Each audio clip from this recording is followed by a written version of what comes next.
Bonjour à tous et bienvenue dans cette troisième vidéo de la formation.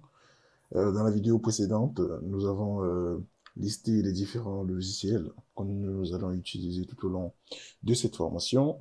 Alors, dans cette vidéo, nous allons ensemble préparer l'environnement de travail, à savoir l'éditeur, le serveur web et les variables d'environnement. Alors, commençons déjà par les logiciels que tout est bien installé, je suppose.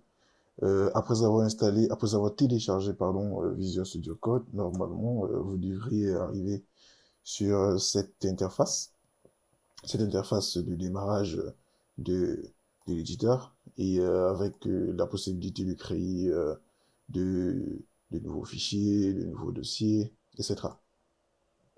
Alors, l'éditeur étant déjà opérationnel, nous allons démarrer le serveur local, XAMPP. Alors, après avoir téléchargé XAMPP sur le site officiel, bien sûr, ou même ailleurs, sur d'autres sites, vous devriez normalement arriver sur cette interface. Je vous recommande XAMPP à la place de WAMP enfin, c'est une recommandation personnelle déjà d'un point de vue d'utilisation. L'interface est assez simple. Vous pouvez démarrer les modules indépendamment des autres, contrairement à WAMP. Alors, il y a plusieurs raisons derrière, mais je vous recommande WAMP. Après, vous êtes libre de faire ce que vous voulez, mais dans cette formation, nous allons partir sur XAMPP.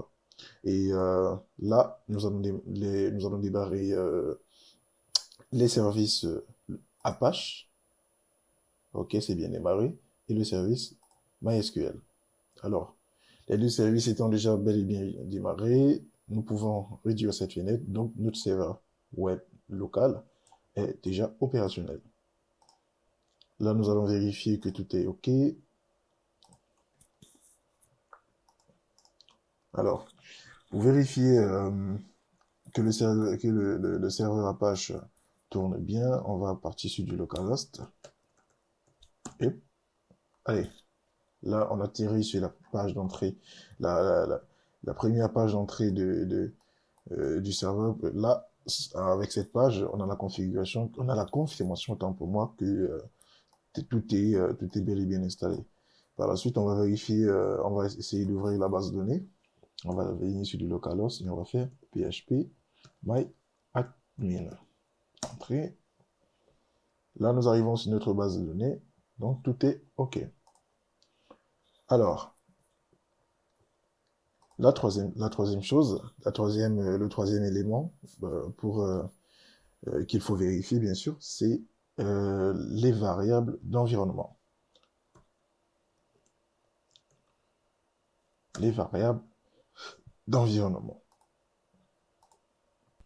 Alors, il est important de configurer les variables d'environnement PHP sur Windows car cela va permettre à notre système ou à votre système de savoir où trouver les fichiers PHP nécessaires pour exécuter votre application. Ces variables d'environnement définissent l'emplacement de l'interpréteur PHP, des bibliothèques, des extensions, bref, de tous les fichiers important, nécessaire à notre système d'exploitation de pouvoir comprendre du code PHP, de pouvoir comprendre et même d'interpréter du code PHP. Alors, sont ces variables, bien sûr, sans définir, si l'on ne définit pas, bien sûr, ces variables, Windows ne saura pas où chercher les fichiers PHP nécessaires pour exécuter l'API. Et cela générera des erreurs de code où l'éditeur sera tout le temps en train d'afficher des erreurs sur du code a priori très bien écrit et plutôt fonctionnel.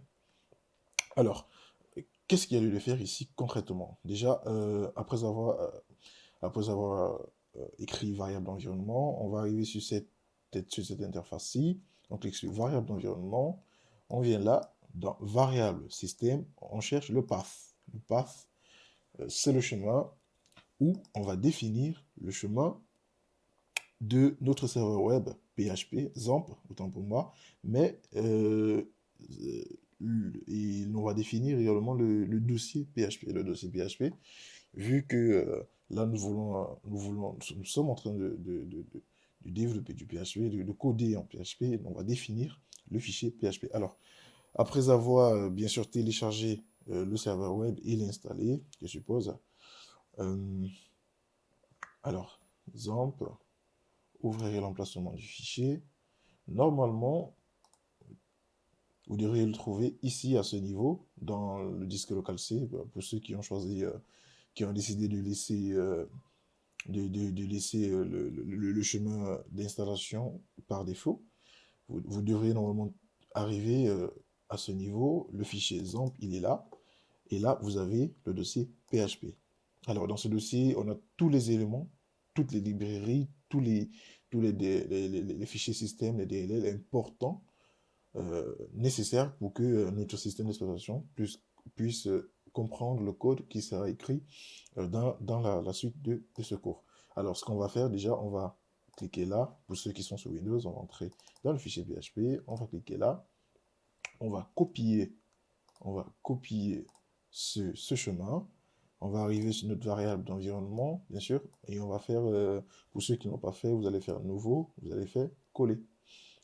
Et OK.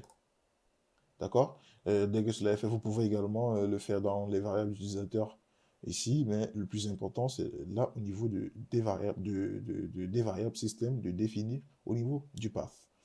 Bah, dès que cela est fait, vous allez rentrer OK. Et bah, pour tester tout ça, vous venez au niveau du terminal, du CMD, bien sûr. Pas besoin de passer un mode administrateur.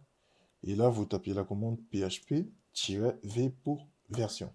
Là, il vous dit que le système vous dit, voilà, que c'est la version PHP 8.0.25, la version actuelle, qui est installée sur le poste. Et donc, on peut également vérifier cela au niveau du terminal de notre, de notre, euh, de notre éditeur de texte, VS Code, avec sa petite commande php-v.